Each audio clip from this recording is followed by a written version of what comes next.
Pagi, alhamdulillah kita sudah sampai di Masjid Bilal yang berada di Sukabumi, Jalan Sriwedari. Kita masih duduk-duduk sarapan. Sarapan ngambil nasi uduk.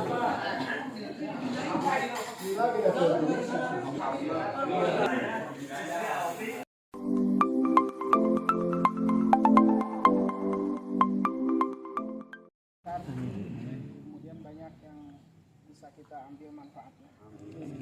Itu mari kita sama doa kita mulai Al-Fatihah. Lagi sama Bapak Diantos. Sudah berada di tempat Balai Besar Perikanan Budidaya Air Tawar bersama Jabar 2. Tiba di Balai Budidaya Air Tawar yang ada di Sukabumi, jalannya di Salabintana. Kita bersama tim dari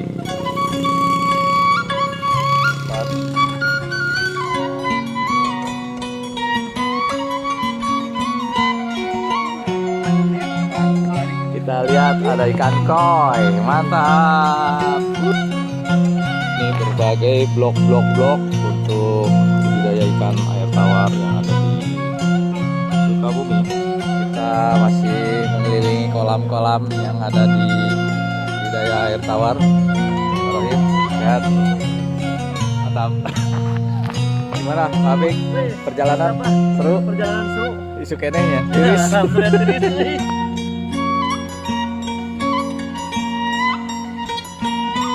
Masuki kantor aula.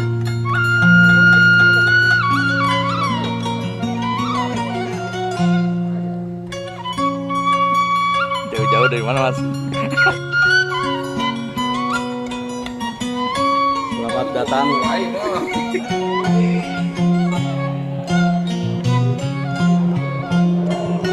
Kita sudah masuk di aula.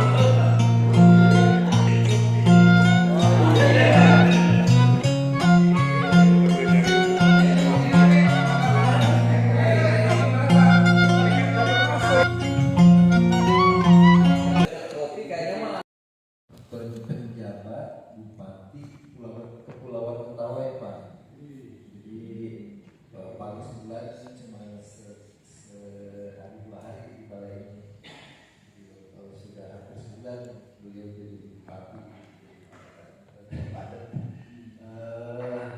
Yang saya mulai dari Pak Restu bisa menjelaskan langsung tujuannya, Pak, agar mudah-mudahan sesuai dengan ekspektasi itu kedatangan ke balai ini. Terima kasih sebelumnya pada Bapak Pak Jaka dan rekan-rekan Bapak atas penyambutan kami di Balai Besar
perbedaannya di pakan biasanya dan di apa makan dan perawatan ada juga ini. Sebelum saya ke Bapak Ibu ke lapangan, kita lihat dulu ini Pak apa itu balai yang kenal kan Bapak belum terlalu paham nih tentang balai ini. Jadi Balai Besar Perikanan Budidaya Air Tawar Sukabumi ini merupakan unit pelaksana teknis dari Kementerian Kelautan dan Perikanan Pak. Jadi di bawah Direktorat Jenderal Perikanan Budidaya. Nah untuk karena ini di bawah kementerian, jadi biasanya untuk apa sih ke pembudidaya tidak bisa langsung kita membimbing atau ini karena beda antara kementerian dan dinas perikanan Pak ya. Kalau dinas perikanan itu dua Pemda, nah itu biasanya pembina bapak-bapak di lokasi tempat bedanya biasanya. Untuk lokasinya kita di Kota Sukabumi, bapak sudah jalan-jalan sore kemarin ya, luas area 25,6 hektar Pak. Ketinggian 700 meter di atas permukaan laut, makanya ini relatif sejuk. Tadi saya di rumahnya di ada bawahan dari sini itu 18 derajat Celcius tadi pagi Pak. Jadi kalau kemarau itu bisa sampai 12 sampai 15 musim kemarau. Jadi kembali di sini Pak, kalau kemarau di sini malamnya kan dingin banget. Kalau musim hujan kan mungkin karena penyerapan masih kondensasi atau apalah jadi apa sih ya, si uap teh kalau kemarin kan keserap jadi naik ini banget Pak. Nah jadi sejarahnya itu kalau Bapak lihat ke jalan-jalan ke gedung ini, di gedung ini tahun 1912 Pak dibangunnya. 1914 itu jadi sekolah pertanian namanya Lego School. Jadi karena Sukabumi banyak perkebunan, banyak hutanan lah ke bawahnya perkebunan banyak kopi, teh gitu kan. Nah orang Belanda dulu di sini konsep. Nah saya lihat di foto-foto jadul itu budidaya pertanian. Terus kalau 45 itu Nogako datang di Jepang datang Pak. Sini mereka juga dijadikan ini sekolah pertanian namanya Nogako. Nah tapi karena ini zaman perang, tempat ini pun jadi tempat conservation camp gitu ya. Di conservation camp kadang ada yang panel diambil sisa sini, ada ini juga ada penjaranya lah gitu. Makanya kalau yang bapak-bapak yang punya frekuensi beda bisa lihat di sini banyak. Terus 45 berbeda, 46 jadi sekolah pertanian itu udah Indonesia, tapi 47 Belanda datang lagi. Nah, Belanda datang lagi kalau nggak salah ada bumi hangus juga kan 47 itu yang banyak yang termasuk Sukabumi ternyata Pak. Jadi bukan Bandung lautan api, Sukabumi pun lautan api sepertinya. Jadi beberapa kota daripada diambil sama Belanda lagi dibakar gitu kan. Ya termasuk ini juga sebagian depan kantor ini kayaknya dibakar juga gitu. Nah setelah merdeka baru kita jadi Rainbow School di bawah Departemen Ekonomi Jateng. Dan selanjutnya sampai sekarang itu oleh Indonesia tahun 2014 jadi Balai Besar Perikanan Budidaya Air Tawar Sukabumi. Nah Balai Besar ini hanya satu di Indonesia untuk air tawar Pak. Nah, jadi ada balai biasa itu di Jambi, di Tatelu dan di Banjarmasin ya Mati Angin namanya. Bapak mau pelihara apa misalnya kepiting atau bandeng atau udang itu ada di Jepara, air payau. Nah itu ada 3 kita balai besarnya air tawar, air payau dan air laut ya. Ya. Tugas fungsi kita, jadi tugas fungsi kita melakukan mitra teknik dan kerjasama, pengelolaan produksi, pengujian lab, laboratorium untuk pakan residu kesehatan ikan lingkungan serta bimbingan teknis budidaya air tawar. Nah jadi ini produk kita dari balai ini, kalau ikannya itu calon induk Pak, calon induk dari ini yang bermutu. Kalau Bapak pernah dengar apa ikan nila sultana, ikan nila gesit, lele sangkuriang, ikan mas mantap, itu dari balai ini Pak yang bikin. Jadi kita itu melakukan, kalau dulu melakukan bukan perekayasaan ya, perekayasaan. Jadi direkayasa nih nila, misalnya nila itu kan dari Thailand sama dari Mesir masuk ke Indonesia. Tapi kalau si nila itu tidak diperbaiki genetiknya, makin lama makin menurun. Makanya di sini melakukan perbaikan genetiknya agar indukan yang ada di Indonesia tidak 7 orang Pak. Di sini untuk pegawai negerinya 82 orang, terhadap kontraknya 65. Nah ini makin kita tadi ikan nila, ikan lele, ikan mas ini top 3 ya dari ikan yang ada di Indonesia gitu. 5 jantan, 10 ikan. Ikan nila Pak, imunostimulan. Ya, jadi kalau misalnya kira-kira nih ini musim pancaroba, berarti Bapak si pakannya itu harus diberi vitamin C agar kuat gitu. Ya, jadi selain 3 ikan konsumsi tadi, kita juga punya ikan pati, ikan udang, ikan pon, lawes, ikan gasis. Di sini 1 untuk konsumsi. Ikan konsumsi kan tadi ya, ikan gurame, ikan mas, ikan nila itu untuk konsumsi. Ada juga ikan yang untuk perbaikan lingkungan. Wader. Perbaikan lingkungan apa aja coba? Wader. Ikan bau, ikan tawes, ikan wader. Biasanya per tahun itu menghasilkan Kapasitas 7 juta sampai 10 juta ekor nih ya. Dan ini display sejumput terima kasih gede bola pingpong itu udah 20.000 Mas sekarang. Segitu aja gitu. Kolam bulan itu biasanya ini ada salah persepsi juga. Kalau Bapak lihat kolam yang bulan dari tempat, jadi untuk laboratorium kita itu sudah teruji, terakreditasikan, jadi sudah terpercaya gitu lah. Masuk ke kolamnya itu mudah sekali ya. Jadi dan biasanya pilot ketika sebulan itu ditawarkan lagi 10 juta ya. Ini apa yang duduk tadi kan. Kedua dipakan, harus mencukupi. Bapak kalau misalnya mau gurame betul untuk kontak person apa ini berfungsi ya.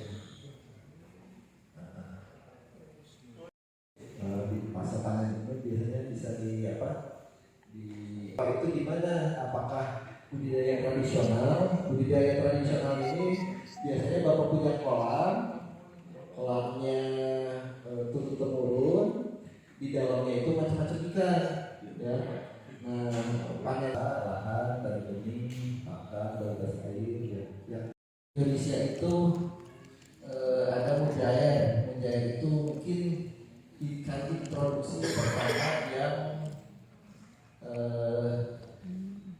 di peredaran ada peredaran 1, 2, 3 pembesaran untuk konsumsi gitu. Nah ini untuk jadi ukuran besar yang titik ya, agar sehat itu harus punya konstruksi kolam seperti ini. 1 ekor dan 1 meter kubik 2 ekor. Jadi apa berapa meter? Berapa meter tak kali 2 perbandingan 1 banding 3. Diseser, dipersempit, ambil lavanya, dimukanya dibiarkan. Itu harus disehatkan dulu. Jadi dimasukkan apa? Ikan sudah sehat baru dikeluarkan ke kolam besar. Oke. Panen telur. Nah ini tadi. Nah kalau udah 5 kali pemijahan, Bapak harus istirahatkan kan ya. Jangan sekali mungkin bosan. Pada tebar. Jadi menerapkan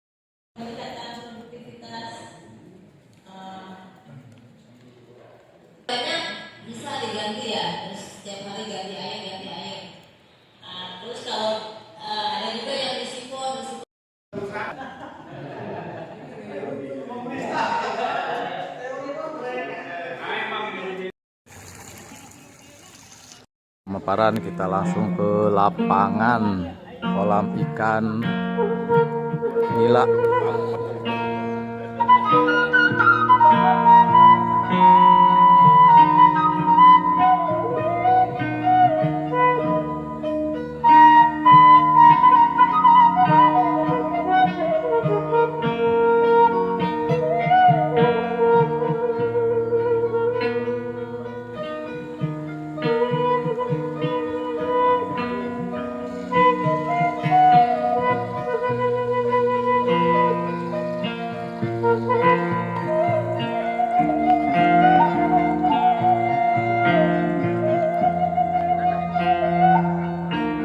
Sejauh mata memandang, ikan semua.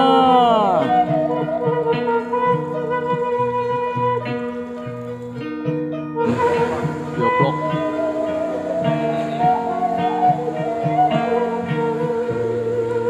Wah, ikannya banyak. Mantap.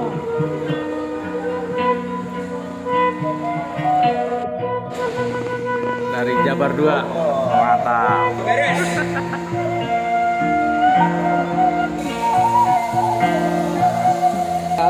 Dari kolam-kolam ikan nila, pembenihan masih larva. Kita masih melihat-lihat indukan ikan nila. Ini juga indukan ikan nila. Itu indukan ikan nila itu.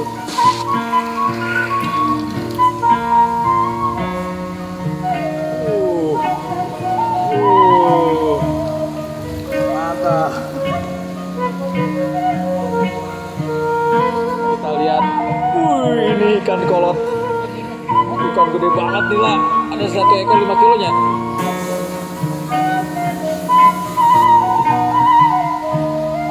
Wah, isinya ikan.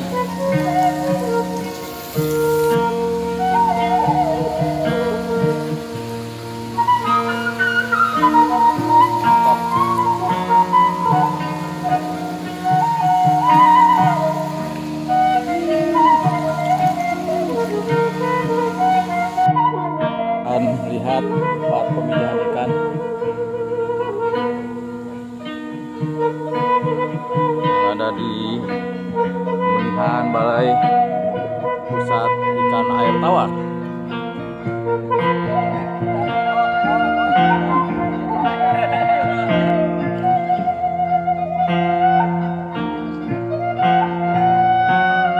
Itu bioplok.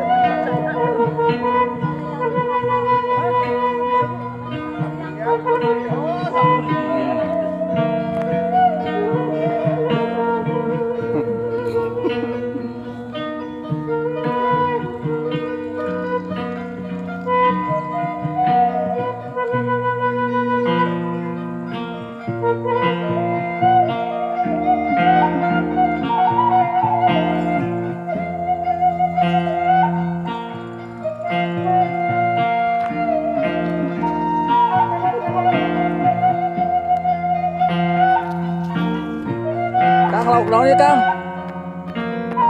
Pemijahan? Ini ya pemijahannya.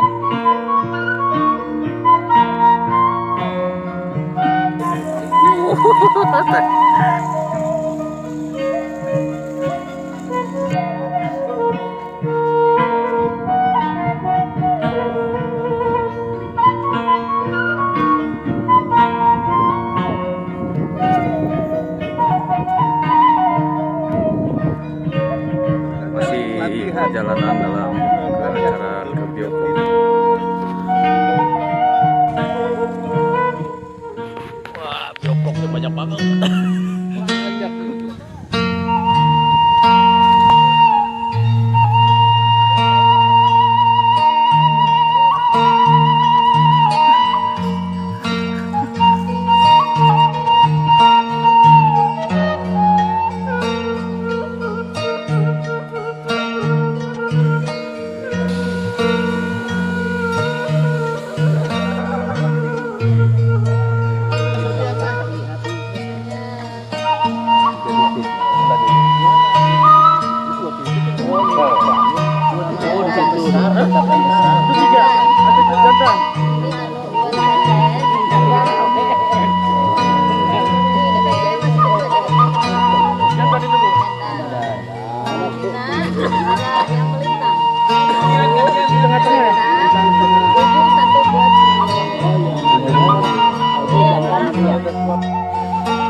tanya sama ibu, kenapa ini tidak bau yang baunya Pak? Itu saya tanya apa?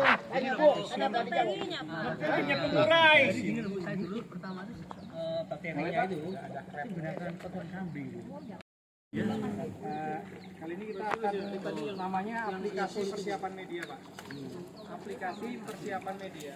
Jadi medianya dipersiapkan. Media apa? Yaitu media bioflow.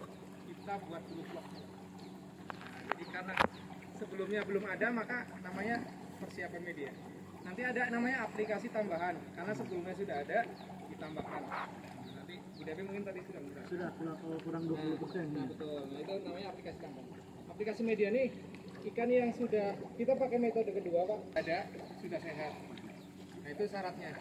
Kalau yang ada di karantina, kita bisa masukkan misalkan bak kosong nih. Kita aplikasi persiapan media bisa. Tapi sementara sambil menunggu ikan sehat di karantina. Jadi kalau kita nggak punya bak karantinanya, kita bisa langsung sini. Nah setelah sehat, ya airnya tadinya pendek, begitu sehat, ya 20 cm nggak apa-apa. Ya begitu sudah sehat, dibuang air yang tadi itu yang pendek. Kalau dibuang airnya? Ya kita naikkan full sampai batas kekuatan pompa yang kita punya. Nah setelah sudah full, ini kan 80 cm. Hanya 0,8 kan pengalinya menjadi 10 kubik dalam daerah asin ya, daerah asin boleh ya. Karena kita memang butuh garam Pak untuk membunuh netral asinnya. Yang pertama dia sebagai antibiotik alami, yang kedua juga tempat flok bakteri itu berkumpul. Itu yang namanya bioflok, bukan kumpulan, gumpalan ya, gumpalan yang hidup, makanya bioflok. Nah bahan yang pertama garam. Garam itu takarannya 1 kilo per meter kubik. Maka karena ini ada 10 kubik, maka kita perlu 10 kilo. Ya. Kapur dolomit. 50 gram per meter kubik, 500 gram. Oke. Yang ketiga molase. 100 mili butuhnya 1 meter kubiknya. Hanya ada 10 jadi 1000 mili atau 1 liter. Oke. Nah yang terakhir probiotik. Nah probiotik yang utama nih, M4 yang bikin gak bau, murah, hiji 25.000 kali saran. Nah ini kebetulan isinya 100 gram, karena kita 10 gram per meter kubik, jadi butuhnya 100 gram. Banyak merek Pak, banyak merek. Yang kita pakai ini. Oh, berarti harus catat yang ini. Ya, ini murah dan efektif. Dan sesuai komposisinya sesuai. Saya udah beberapa kali pakai yang lain, akhirnya kembali lagi ke sini. Sekarang ada selalu ini. Mereknya Aqua Enzim Booster. Nanti kita dikasih ke pulang dikasih. Yang dulu agak mahal. Unsur bakterinya masih banyak kan ini Pak. Ini berapa miliar ya, masih banyak. Efektif. 25.000. Probiotik itu ya. Itu probiotik. Nanti kita langsung aja. Sebentar ya. Garam dulu. Cara aplikasi garamnya seperti ini Bapak-bapak. Ini apa Pak? Ikannya udah ada 2-3 jari Pak. Oke kita tak. Ini siangnya di bawah Pak. Ini berapa ratus Mas ini? 1.000 ya.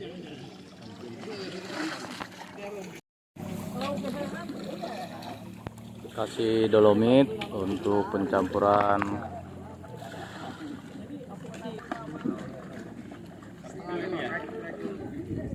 Setengah kilo apa ada airnya? Setengah kilo. 3 kilo. 500 gram. Oh, asli bebas. Ngencerin aja.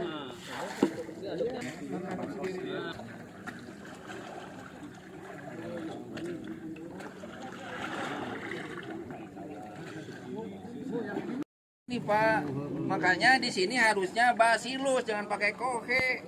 Bau. Kohe itu bermacam-macam bakteri, ada E. coli juga.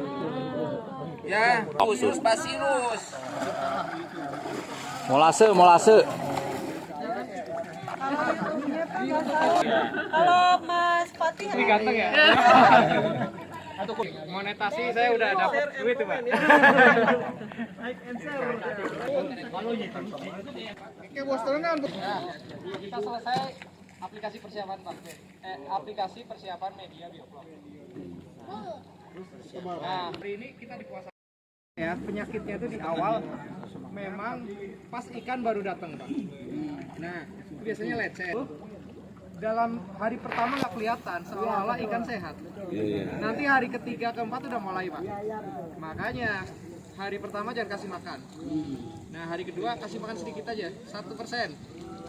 Nah biasanya hari ketiga keempat mulai ada yang mati, lecet-lecet. Nah itu tandanya handlingnya nggak benar. Penanganan proses maksudnya tanya saja ini namanya selang diffuser uniring biasanya orang bilang uniring itu kan karena ring ya bulat putar. Nah ini kita karena besar kita potong Pak, ini sebetulnya untuk yang ditambak ukurannya besar, biasanya kalau uniring itu segini. Nah kita buat begini dan ini kita buat sendiri untuk pemberat. Tapi biasanya yang dijual, kalau ini dijual nggak ada Pak, nggak ada yang jual beginian. Nah, yang ada biasanya batu aerasi bisa. Ada banyak macam batu aerasi, ada uniring, ada diffuser. Diffuser agak mahal tadi. Pakai batu aerasi yang umum. Ya, karena nih kita kalau batu aerasi yang umum itu biasanya cepat buntu. Kita terlalu banyak pekerjaan Pak. Bayangkan 200 bak kalau kita tiap hari gosok kan habis waktunya. Nah, kita ini salah satu jangan batu. Ya batu suka seperti ini, tertutup pori-porinya. Tapi kalau kita masih punya ya 10 atau maksimal 20, pakai batu nggak masalah karena masih bisa kekejar. Gagal gitu. Biasanya bisa dikecilkan kalau latihan ya pakai itu ya. Harus dibawain supaya ketika air hujan lebat atau kita ngisi ketiduran kita masukin air tandain 1 liter. Di atas 10, di atas 10. Demikian acara pemaparan di kolam bioplop yang ada di pembenihan di Sukabumi.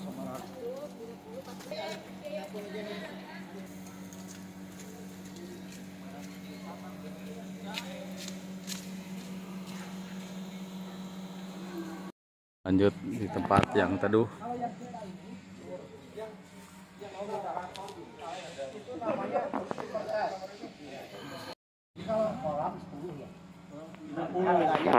Yang mana? Yang 300 titik, yang ini harganya 18 juta. Ya, kalau yang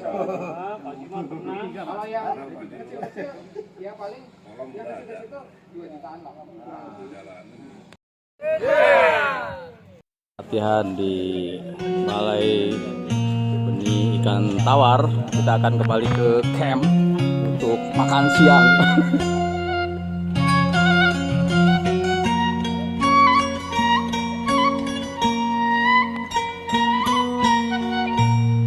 Makan siang.